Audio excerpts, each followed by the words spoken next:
Welcome to the Cutting Edge AI Podcast, where innovation meets imagination. Hosted by AI consultant and visionary Timothy Terry. This is where technology, creativity, and the future collide.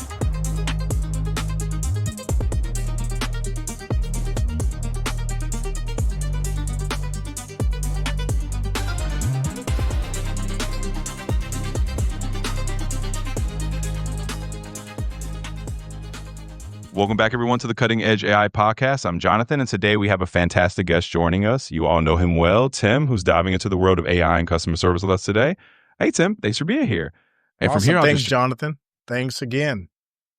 You're very welcome. All right, let's dive right in and have some fun with it. Sure, let's do it.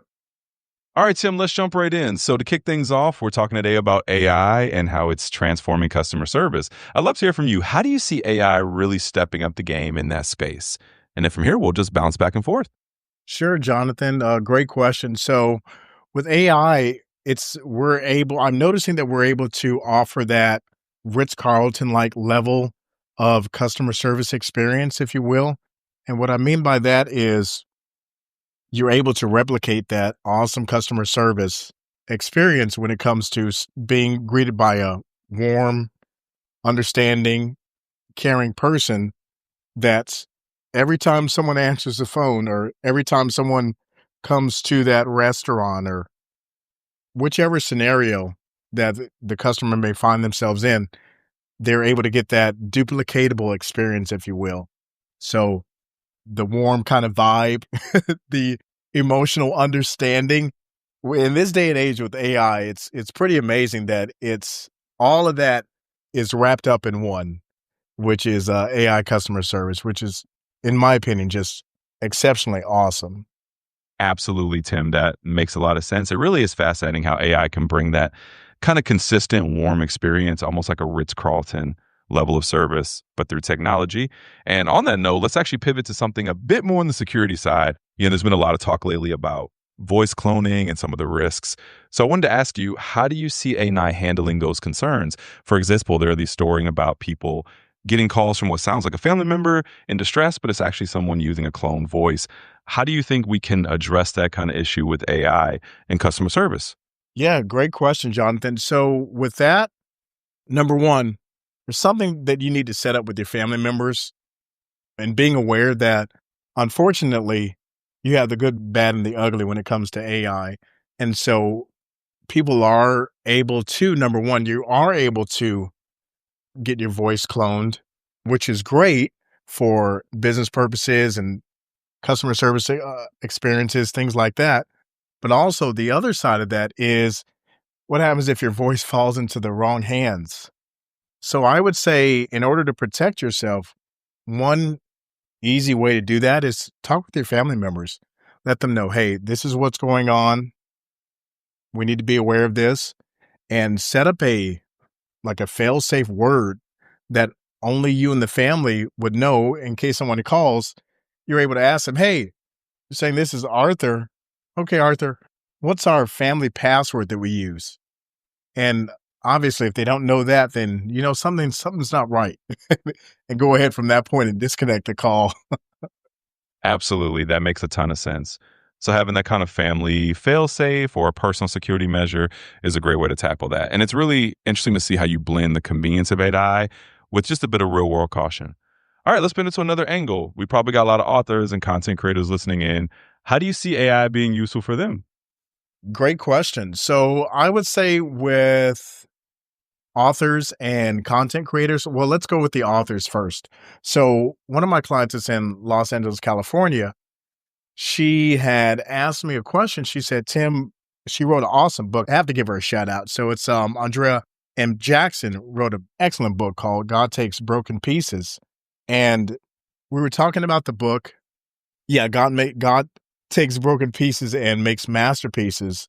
So we were talking about this book, and she asked me the question. She said, Tim, am I able to turn it into an audiobook? I said, absolutely. So kind of did a demonstration where I ended up cloning my voice and sent that over to her. She's like, yes, that's it.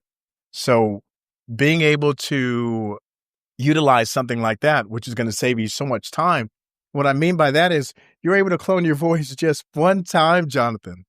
And from there, you're able to have it as a script. You're able to just feed in the information, feed in your transcript, feed in your manuscript for the book, and it'll be able to just put it out there just like that. And not only that, here's another angle. You don't not only have to have it in English, but it can be in several different languages. And what I mean by several, I'm talking about it can be in I would say one voice cloning software that I know of is able to speak 170 different languages and a few different dialects, which is amazing to me.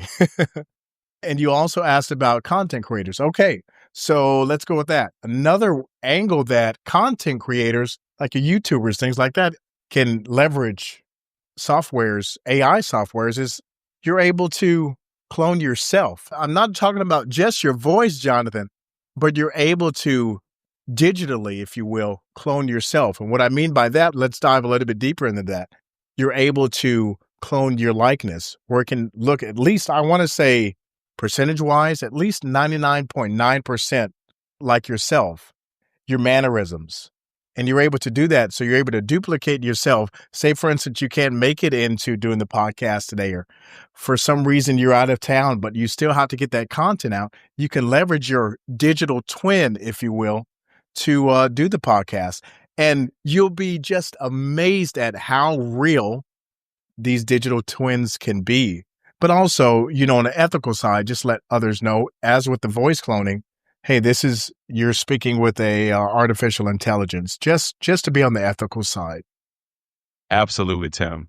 That's a fantastic point. And it's really exciting how authors and content creators can leverage AI in all those ways. I mean, turning a book into an audiobook just by cloning your voice once and then having it read out in multiple languages is just incredible. And it really is. Yeah, it really is amazing stuff. And it's awesome to see how you're putting it into practice and sharing it with everyone. So thanks for all those insights, Tim. I think our listeners are going to love hearing about it. Awesome. Thanks, Jonathan. You're so welcome. And hey, it's been a blast playing Jonathan for you. If you need anything else or want to dive into more topics, just let me know. Let's ask me some more questions. Absolutely. Happy to keep the conversation rolling. So let's dive into another angle. Since we talked about authors and content creators, let's touch on maybe local businesses. I know you love doing that. How do you think AI can help a small local business, maybe like a restaurant or a service provider, really stand out using some of these AI tools? Let's go down that path. Sure. They can take their existing phone system and have that. So once someone picks up, it's actually the AI picking up. So again, you can use, maybe find someone that you like that has a nice warm tone, nice speaking voice, sounds friendly, upbeat, or however you want to do it.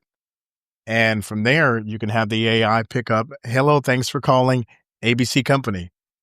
And they're able to not only just answer the phone, but perhaps you need the software to send an email to that customer, a follow-up email, or perhaps something like needs to put something on the calendar for them to book that appointment. Certain examples like that are definitely possible with AI, or even from maybe a sales.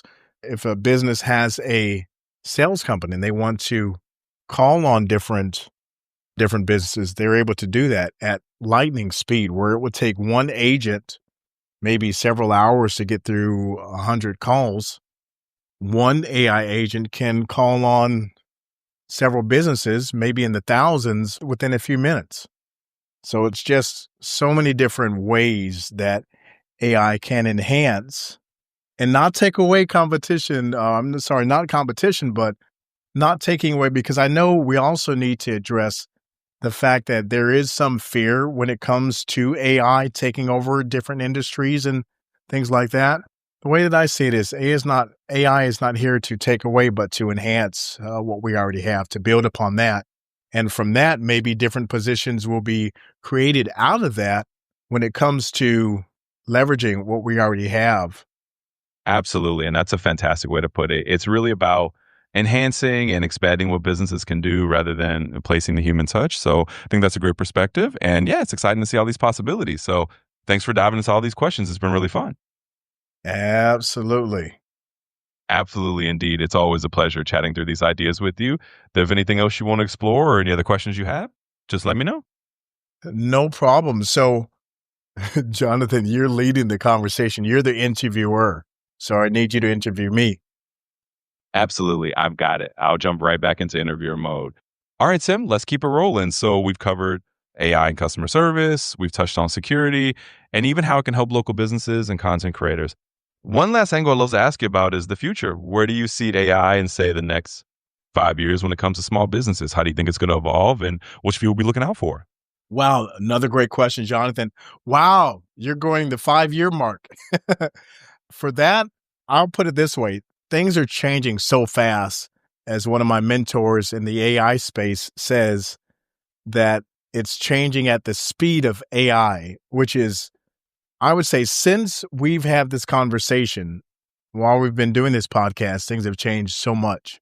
So, and with that being said, there is also fear about how do I keep up? Or the feeling of being overwhelmed. It's just so much. And to speak to that, I would say find a few useful ones that you like using, like ChatGPT, maybe like Perplexity AI, maybe like Google Gemini for photos, Nano Banana for photos, Open Art. There's just so many different platforms. Find the ones that you like and just continue to work with those. And the ones that you know, because there are so many different fly-by-night AI companies and startups out there, find the ones that have some kind of track record, that are spending lots of money in innovation. One that I can think of is definitely Open Art. They've definitely invested lots of money. And there's another one called HeyGen. I'm investing a lot of money in their infrastructure and innovation. So stick with those. And I would say, okay, so 5 years from now, things will definitely look different. And who knows, things are changing so much. So we'll just have to buckle our seatbelts and go along for that ride. Absolutely, Tim. And that is such a great way to sum it up. It's really all about embracing the journey, finding the tools you love, and just kind of riding the wave of change. So thanks for sharing all of that. It's been really awesome to hear your insights, and I'm sure everyone listening will appreciate it too. Awesome. Yes, Jonathan. So let me ask you this question. So what are your thoughts on how you see AI progressing within the next few months and what you see in the next few coming years?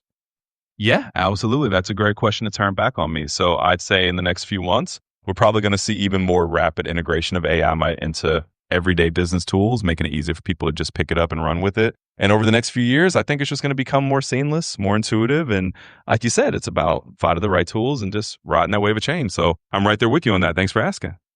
No problem, Jonathan. No problem at all.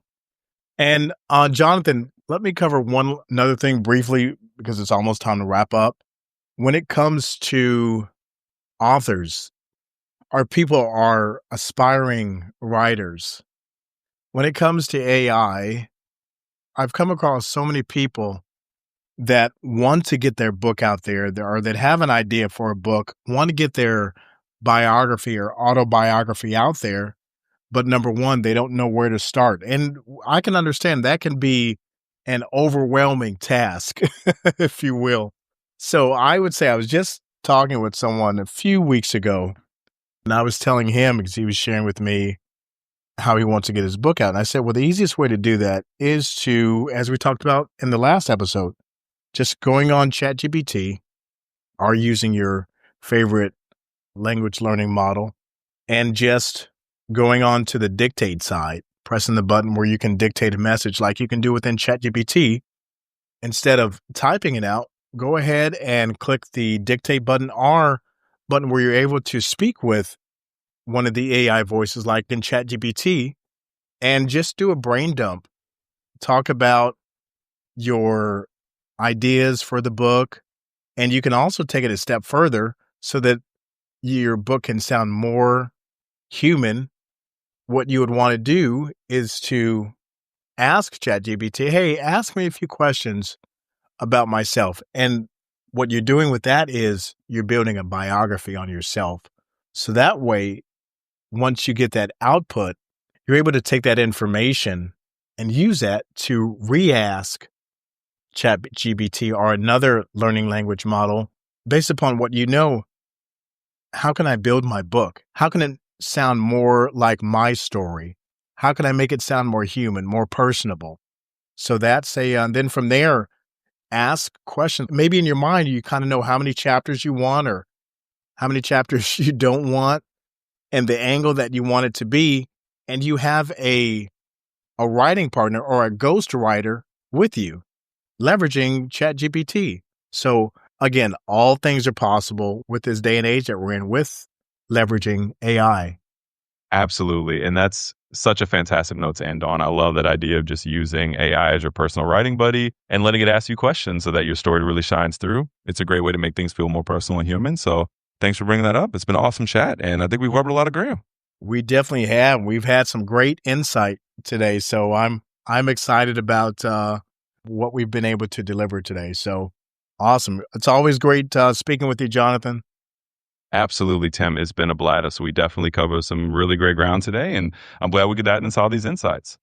All right, everyone, that's a wrap for today's episode of the Cutting Edge AI Podcast. A huge thank you to Tim for sharing all those incredible insights on AI and the future of business. And to all our listeners, thanks for tuning in. We'll catch you next time with more cutting edge conversations. Until then, take care and stay curious. And there we go.